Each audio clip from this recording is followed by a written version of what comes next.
Hello दोस्तों। आज हम 1858 भारत शासन अधिनियम के बाद 1861 अधिनियम के बारे में आपको जानकारी देते हैं।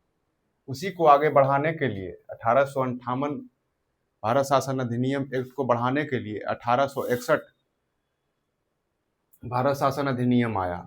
इसमें क्या था? 1861 भारत शासन अधिनियम था क्या? इसमें क्या हुआ? इसके बारे में हम जानकारी देते हैं। भारत में विभागीय प्रणाली की शुरुआत हुई। विभाग, तो विभागीय प्रणाली जो बांटा गया था, क्या कौन कौन चीज, वित्त विभाग वगैरह, जो सब विभाग को बांट दिया गया। पहले जो था एक ही चलाता था, अब विभाग को बांट दिया गया और अलग अलग उसमें जो अधिकारी नियुक्त किया गया।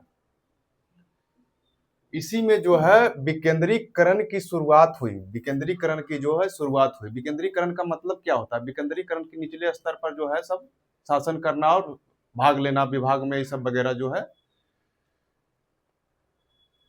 उसके बाद क्या है? गवर्नर जनरल अध्यादेश जारी कर सकता है। गवर्नर जनरल आपात स्थिति में अध्यादेश जारी करने की शक्ति दी गई। किसमें? 1861 एक्ट में गवर्नर जनरल को अध्यादेश जारी करने की शक्ति दी गई। भारत में हाई कोर्ट की स्थापना की गई एक्ट 1861 एक्ट के तहत। 1862 में किया गया। कहाँ कहाँ? कलकत्ता, मुंबई, मद्रास। किस एक्ट के तहत? 1861 एक्ट के तहत 3 हाई कोर्ट की स्थापना की गई। कहाँ कहाँ? कलकत्ता, मुंबई, बंगाल, 1862 में।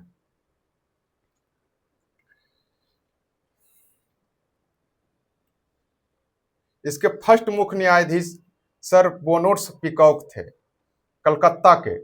इसके मुख्य जो न्यायाधीश थे कौन थे? बोनर्स पिकॉक थे, कलकत्ता के। भारत सरकार की मंत्रिमंडलीय व्यवस्था की नींव रखी गई। इसमें क्या हुआ? 1861 में मंत्रिमंडलीय व्यवस्था की नींव रखी गई। विभागीय, जो विभाग में जो बंटवारा किया गया था उसमें क्या मंत्रिमंडल का गठन किया गया। इसमें 1862 में कैनिंग ने 3 भारतीयों को मनोनीत किया, भारतीयों को लुभाने के लिए, मगर भारतीय राजस्व से ही व्यय किया जाता था इनका वेतन भत्ता को। 1862 में कैनिंग ने 3 भारतीयों को मनोनीत किया। कौन कौन? बनारस के राजा, पटियाला के महाराजा और सर दिनकर राव को मनोनीत किया। 1861 एक्ट में मुंबई एंड मद्रास प्रेसिडेंसी को कानून बनाने की शक्ति वापस देकर विकेंद्रीकरण की प्रक्रिया की शुरुआत की। तो क्या था? इससे पहले क्या था? बंगाल को सब शक्ति दे दिया गया था। ये दोनों जो था कि इसी तरह से भी उसके अधीन रहेगा। ये कौन कौन? मुंबई और मद्रास। मगर इसमें क्या किया गया? मुंबई मद्रास को सबको बराबर बराबर दे दिया गया, पावर दे दिया गया और विकेंद्रीकरण की प्रक्रिया को शुरुआत कर दी गई।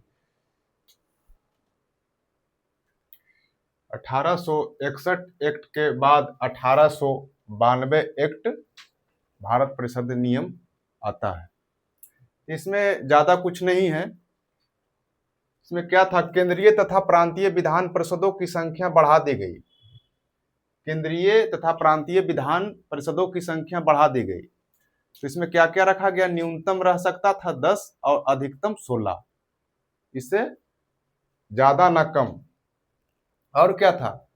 परिषद के भारतीय सदस्यों को वार्षिक बजट पर बहस करने और सरकार से प्रश्न पूछने का अधिकार मिला।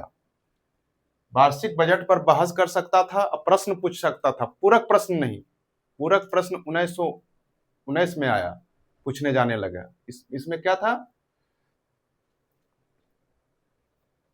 प्रश्न पूछने का अधिकार मिला। और अप्रत्यक्ष निर्वाचन की शुरुआत हुई। इसमें क्या था कि अप्रत्यक्ष निर्वाचन की शुरुआत हुई। चुनाव के बारे में नहीं कहा गया, अप्रत्यक्ष निर्वाचन की शुरुआत हुई। और क्या? 1892 एक्ट में भारतीय राष्ट्रीय कांग्रेस के 1889 से लेकर 1891 तक इस अधिवेशन से प्रेरित होकर जो है 1892 एक्ट आया था। क्या हुआ था? कांग्रेस के जो राष्ट्रीय अधिवेशन हुआ था, कांग्रेस का अधिवेशन 1889 से 91 तक, उसी अधिवेशन से प्रेरित होकर 1892 एक्ट लाया गया था। और क्या? इसके बाद है 1919 भारत शासन अधिनियम, जिसको हम क्या कहते हैं? मार्लो मिंटो सुधार। क्या कहते हैं, मार्लो मिंटो सुधार 1909। यहाँ से सांप्रदायिक निर्वाचन और पृथक निर्वाचन की शुरुआत हुई। यहां से क्या हुआ, सांप्रदायिक निर्वाचन और पृथक निर्वाचन की शुरुआत हुई। तो पृथक निर्वाचन और सांप्रदायिक निर्वाचन है क्या, जाति धर्म के आधार पर जो है, जाति धर्म वर्ग के आधार पर इसमें जो है मत देने का अधिकार मिला था। क्योंकि जो महिला कहा जाता है मुस्लिम वर्ग के जो है, जो जो कोई खड़ा हुए कुछ में परिषद वगैरह में, उसमें क्या वोट देने का अधिकार सिर्फ मुस्लिम को है। हिंदू है तो हिंदू ही दे सकता है वोट, हिंदू खड़ा हुआ है तब हिंदू वोट दे सकता है, मुस्लिम खड़ा हुआ तो मुस्लिम वोट दे सकता है। क्या है यहाँ पर, मार्लो मिंटो सुधार। मार्लो क्या थे, सचिव थे, और मिंटो क्या थे, वायसराय थे। पृथक निर्वाचन का जो है जनक कहा जाता है मिंटो को, पृथक निर्वाचन का जनक कहा जाता है किसको, मिंटो को कहा जाता है। देखिए यहाँ आ गया, सांप्रदायिक निर्वाचन प्रणाली की शुरुआत या पृथक निर्वाचन की शुरुआत हुई। उम्मीदवार, जो उम्मीदवार, जैसे उम्मीदवार मुस्लिम है तो मुस्लिम वोटर होगा, हिंदू है तो हिंदू वोटर होगा। बजट पर प्रश्न करने का, पूछने का अधिकार दिया गया। बजट पर जो है प्रश्न पूछने का अधिकार दिया गया, बजट पर बहस कर सकते हैं, प्रश्न पूछ सकते हैं, उसका अधिकार दिया गया। वायसराय की कार्यकारिणी में पहली बार एक क्या था, इसमें था 1892 में प्रश्न पूछने का अधिकार था, मगर इसमें क्या हुआ, पूरक प्रश्न पूछने का, बजट पर जो है पूरक प्रश्न पूछने का अधिकार मिल गया। बजट पर बहस तो यहीं से स्टार्ट हो गया था, इसमें भी बजट पर बहस कर सकते हैं। वायसराय की कार्यकारिणी में पहली बार जो है एक भारतीय को शामिल किया गया। तो प्रथम थे कौन, सत्येंद्र नाथ सिन्हा, जिसको विधि सदस्य बनाया गया। कौन थे, सत्येंद्र प्रसाद सिन्हा, जिनको विधि सदस्य बनाया गया। सदस्यों को सार्वजनिक हित के विषयों की विवेचना करने का प्रस्ताव पारित करने का अधिकार मिला। जो सार्वजनिक के बारे में जो हित जो है उसके बारे में विवेचना करने का अधिकार मिला। क्या हुआ, सदस्यों को सार्वजनिक हित के विषयों की विवेचना करने का प्रस्ताव पारित करने का अधिकार मिला। इसमें और क्या था, पहली बार केंद्रीय विधान परिषद में मुस्लिम को अधिकार, वोट देने का अधिकार मिला। केंद्रीय विधान परिषद में वोट देने का अधिकार मुस्लिम वर्ग को मिला। क्या था इसमें, सांप्रदायिक निर्वाचन था, पृथक निर्वाचन था। उम्मीदवार को वोट देने का जो है, मुस्लिम जो उम्मीदवार है तो मुस्लिम वोट को, हिंदू उम्मीदवार है तो हिंदू वोट देगा। इसमें बजट पर पूरक प्रश्न पूछने का अधिकार, बहस करने का अधिकार। कार्यकारिणी में पहली बार जो है भारतीयों को शामिल किया गया। सत्येंद्र प्रसाद सिन्हा विधि सदस्य बनाए गए। सदस्यों को सार्वजनिक हित के बारे विषयों में जो है विवेचना करने का प्रस्ताव पारित किया गया। चलिए, यहाँ 1909 एक्ट के मार्लो मिंटो सुधार के बाद भारत शासन अधिनियम 1919 एक्ट आया, जिसको क्या कहा जाता है, मॉन्टेग्यू चेम्सफोर्ड सुधार। तो क्या थे, मॉन्टेग्यू क्या थे, सचिव थे, और चेम्सफोर्ड क्या थे, वायसराय थे।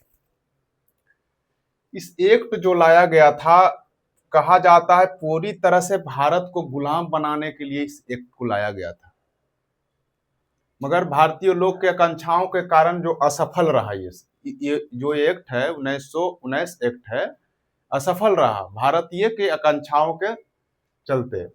ये कहा जाता है कि भारतीयों को पूरी तरह से गुलाम बनाने के लिए एक्ट कौन लाया गया था, तो 1919 एक्ट लाया गया था। इसमें क्या था, प्रांतों में दैत्य शासन शुरुआत हुई। प्रांतों में दैत्य शासन की, प्रांत को मजबूत बनाना है, प्रांत को मजबूत बनाना है, इसीलिए प्रांतों में दैत्य शासन लागू किया गया। प्रांतों में दैत्य शासन की शुरुआत, इसमें दो गो विषय की होता था, कौन, आरक्षित विषय और हस्तांतरित विषय। तो आरक्षित विषय किसके लिए था, वायसराय की कार्यकारिणी था, जो वायसराय करता था, जो आरक्षित विषय को करता था, जो गवर्नर जनरल वायसराय थे। और हस्तांतरित जो विषय था उसको मंत्री परिषद जो है संचालन करते थे। तो इसमें क्या था, आरक्षित में क्या था, आय से संबंधित था, जैसे भू राजस्व, वित्त आयोग, पुलिस, ये सब जो आता था वो आय से संबंधित था। और हस्तांतरित जो अथी था, विषय था, वो क्या था, व्यय से संबंधित था, जैसे शिक्षा, स्वास्थ्य, विनिर्माण, उद्योग वगैरह जो सब आता था, ये सब जो अथी किस में आता था, हस्तांतरित विषय में आता था। और फिर यही जो हुआ उत्तरदायी शासन शब्द का उपयोग पहली बार हुआ। उत्तरदायी शासन जो गुलाम बनाने के लिए जो कहा गया था यहाँ कि नहीं, इसमें जो 1919 एक्ट लाया गया था गुलाम बनाने के लिए, जो कहा कि नहीं सरकार जो है उत्तरदायी लिया है। सीमित मताधिकार, सीमित, ज्यादा के नहीं देना है, पढ़े लिखे को जो पढ़ा लिखा है उसी जो वोट दे सकता है। उसके बाद क्या किया, 10 वर्षों के बाद समीक्षा आयोग, इस क्या था कि 1919 एक्ट के बाद 10 वर्ष के बाद क्या होगा, समीक्षा किया जाएगा। नहीं तो नहीं हो पाया। उससे पहले की किया 1927 में साइमन कमीशन, 1927 में साइमन कमीशन इंग्लैंड में बना और 28 में भारत मुंबई में पहुंचा और 30 में लागू हुआ। कहा जाता है सर्वाधिक जो विरोध हुआ यहाँ कहाँ, अथी में, लाहौर में हुआ। लाहौर में कौन, लाला लाजपत राय जी कर रहे थे, उसका अगुवाई कर रहे थे, लाठीचार्ज में मारे गए भी। क्या उसके बाद क्या हो, केंद्र में दुसदात्मक व्यवस्था की गई। केंद्र में क्या की गई, दुसदात्मक, दो जो भी राज्यसभा लोकसभा है उसी तरह से किया गया, राज्य परिषद और केंद्रीय विधानसभा। तो इसमें सदस्यों की संख्या जो नियुक्त की गई कितना कितना हो सकता है, तो राज्य परिषद में 60 सदस्य, उसका कार्यकाल कितना दिया गया कि 5 वर्षों के लिए उस रह सकता है। और उसके बाद केंद्रीय विधानसभा में क्या 145 सदस्य, इसका कार्यकाल कितना दिया गया, 3 वर्ष के लिए कार्यकाल निर्धारित किया गया। लंदन में भारतीय उच्चायुक्त कार्यालय का सृजन किया गया। इसी एक्ट के तहत जो है 1919 एक्ट के तहत जो है लंदन में भारतीय उच्चायुक्त कार्यालय का जो है सृजन किया गया, यानी कि स्थापना किया गया। कहा कि नहीं लंदन में आके आप भी रहिए उच्चायुक्त, यहाँ पर आके आप वहां अति देखिए कि कैसा चल रहा है, उसी तरह से हम भारत को चलाना चाह रहे हैं। 1924 में एकबर्थ कमीशन के तहत, क्या 1924 में एकबर्थ कमीशन के तहत जो है रेल बजट को आम बजट से अलग कर दिया गया। क्या किया, एकबर्थ कमीशन के तहत 1924 में आम बजट से रेल बजट को अलग कर दिया गया। इसी 1919 एक्ट के तहत 1921 में क्या हुआ, लोक सेवा आयोग का गठन किया गया। 1921 में लोक सेवा का गठन किया गया और इसमें फर्स्ट बार जो क्या है, महिलाओं को मत देने का अधिकार मिला। फर्स्ट बार क्या है, पर मत देने का महिलाओं को अधिकार मिला। तो शिक्षित महिलाओं को, सभी को नहीं, शिक्षित महिलाओं को दिया गया। क्या हुआ, वहां से स्टार्ट हुआ, 1909 से स्टार्ट हुआ, वहां से धीरे धीरे बढ़ने लगा कि नहीं उसमें शिक्षित जो है पुरुष वर्ग जो है चुने लोग दे सकते हैं वोट। इसमें क्या किया कि शिक्षित महिलाओं को जोड़ दिया गया। यही से कहता है कि प्रत्यक्ष निर्वाचन की शुरुआत हुई। कहां से, 1919 एक्ट के तहत प्रत्यक्ष निर्वाचन की शुरुआत हुई। और इसमें क्या हुआ, राज्य बजट को केंद्रीय बजट से अलग कर दिया गया। क्या किया, राज्य बजट को केंद्रीय बजट से अलग कर दिया गया परिषद में।